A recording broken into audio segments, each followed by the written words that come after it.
Bom dia, pessoal do primeiro. Vamos então para a correção dos exercícios da semana 1, ok? Pessoal, então vamos iniciar a correção, tá? Só quero falar para vocês o seguinte, que esses 6 exercícios aí, eles são exercícios estruturantes de citologia, para que a gente depois possa dar continuidade ao estudo de cito, tá bem? Na frente 1 aí da nossa apostila, tá? Então vamos lá. Descreva a estrutura física, a aparência da célula animal e a composição da membrana plasmática e sua função. Bom, então a célula animal é a célula completa, que ela vai apresentar membrana plasmática, citoplasma com todos os organoides, né, com todas as organelas, e também ela tem um núcleo organizado e protegido pela carioteca. A constituição da membrana plasmática, quimicamente, a gente vai encontrar nela lipídios, proteína e fosfato, tá? Então, nós chamamos ela de fosfolipoproteica, tá bem? E a função dela é controlar a entrada e a saída de substâncias, através de um processo que nós chamamos de permeabilidade seletiva. Nosso segundo exercício, ele pede para que a gente classifique, tá? E conceitue os seguintes itens: difusão, osmose e transporte em quantidade. Bom, então, o que se refere a esses itens aí, né? Esses itens, eles estão fazendo uma referência aos transportes que ocorrem do meio extracelular para o meio intracelular ou vice-versa, tá? Então, vamos para a difusão. A difusão, ela é um transporte passivo, ou seja, que não gasta energia, que não gasta ATP, e ela ocorre a favor de um gradiente de concentração. O que seria isso? Ela vai do meio mais concentrado para o meio menos concentrado, tá bem? Depois, vamos falar um pouquinho da osmose, que também é um transporte passivo, que não gasta ATP. Só que a osmose, ela é uma difusão de água, ou seja, não é uma difusão de soluto, é a difusão de solvente. E a osmose, ela para acontecer, né, a água precisa passar de uma solução hipotônica, ou seja, com uma menor concentração, para uma solução hipertônica, de maior concentração.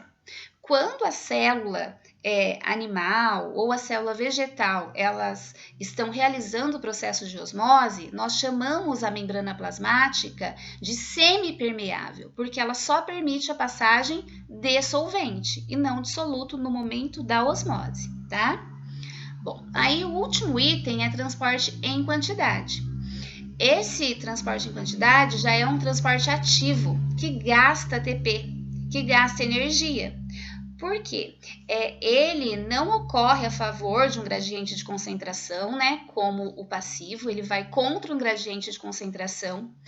E o transporte em quantidade, a célula precisa fazer modificações na membrana plasmática para poder englobar uma partícula sólida ou uma partícula líquida. Geralmente essas partículas elas são maiores, grandes, então exige que a célula faça uma fagocitose para englobar a partícula sólida ou uma pinocitose se for englobar uma partícula líquida. Pessoal, vamos lá para o exercício 3. Esse exercício 3 aqui, ele vai dar duas frases e depois a gente precisa ver qual tipo de transporte se associa melhor com cada frase aí, ou seja, se associa corretamente, tá bem? Então, a frase número 1. Certos íons são conservados com determinadas concentrações dentro e fora da célula, com gasto de energia. Então, se ele está dizendo que gasta energia, eu já sei que essa frase 1 faz referência ao transporte ativo, tá bem?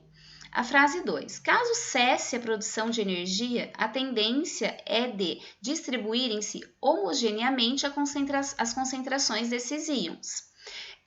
Então, aí, se caso cessar, né, a produção de energia das células, esses íons vão se difundir para dentro da célula ou para fora da célula.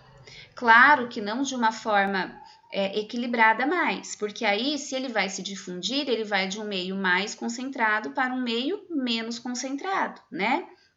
Então, ele vai fazer uma difusão simples. Então, a alternativa correta para essa questão é a letra B. Exercício número 4. Sobre o mecanismo de transporte através da membrana celular, são feitas as seguintes afirmações. Afirmação 1. Para que moléculas gasosas sejam transportadas a partir de uma solução mais concentrada para uma menos concentrada, ou seja, está indo a favor de um gradiente de concentração. É isso que está implícito aí em mais concentrada para menos concentrada. Através da membrana celular, a célula deve realizar transporte ativo. Esse item ele está errado, porque se está indo de mais concentrado para menos concentrado, não tenho que gastar nada, não tenho que fazer nenhuma modificação para poder entrar na célula, então eu faço um transporte passivo, sem gastar energia, tá bem? Item 2. Quando não há gasto de energia, denomina-se processo de transporte passivo. Esse item está correto. Item 3. O mecanismo envolvido no transporte independe da substância transportada, sendo que a célula gasta energia se ela estiver em quantidade excessiva.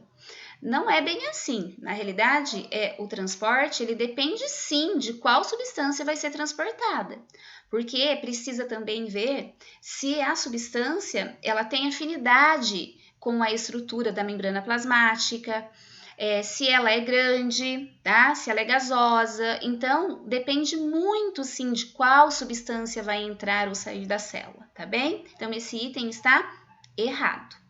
Aí, a alternativa correta também é a letra B nessa questão número 4. Bom, pessoal, então vamos realizar o exercício número 5. Fiquem atentos aí à comanda do exercício, tá bem?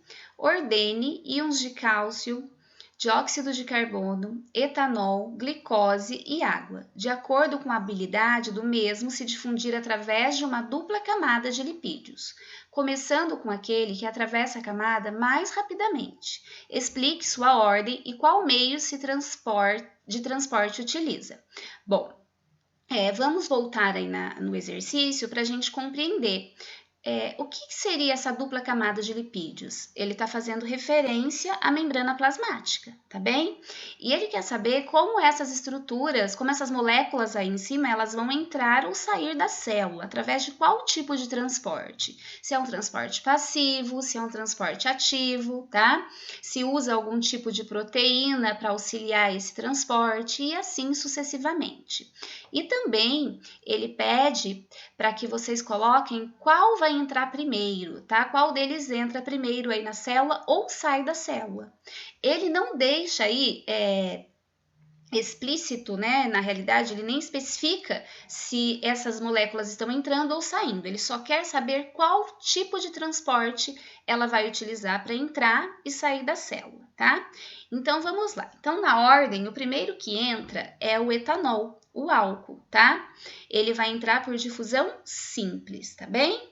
Depois entra o dióxido de carbono, que também vai sair da célula por difusão simples. Por que eu estou falando sair? Porque, por exemplo, quando ele está na célula, ele está em grande quantidade, porque a célula realiza um metabolismo celular e acaba produzindo aí esses resíduos. Um dos resíduos é o dióxido de carbono. Então, dentro da célula, ele está em alta concentração, tá? E aí vai ficar fácil para ele sair, porque ele está em alta concentração dentro da célula e ele vai para o meio extracelular, tá bem? Do organismo, que está em baixa concentração. Então, ele também realiza difusão simples, tá bem? Nosso terceiro item, a nossa terceira molécula é a água, que é um solvente. E a gente já sabe que ela entra ou sai da célula através da osmose, tá? Que é um transporte passivo também, tá? Que não gasta energia. Bom, os íons de cálcio, eles também são transportados de forma passiva.